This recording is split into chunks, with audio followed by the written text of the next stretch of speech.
Mbulamatari ya Belgique kozongisa le 20 juin lino et Lubama kozala eteni etikala na nzoto ya Patrice Emery Lumumba.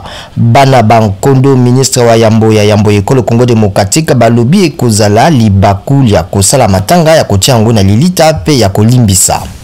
Ekolo Congo démocratique eboyi ete Rwanda ezala kati na bikolo bya Afrika bya Est bikotinda mampinga mayango kobundisa basimba minduki pe batomboki na monile ya mboka. Président Félix Tshisekedi asengi na ministre wa Yambo ya Royaume-Uni Boris Johnson koloba na Paul Kagame mokonzi ya Rwanda kolongola mampinga maye na RDC. Ministre ya mambima kati ma Royaume-Uni alobi ete mokano mwa bazuzi ba Europa ya kosukisa bomemi baye bakotaka na mayuya na Royaume-Uni na Rwanda motindami na makanisi ma politiki. Nabiyano apesi Daily Telegraph, ministre Priti Patel apameli bozangi pole na mokano mwa cour ya makoki mamomoto ya Europa.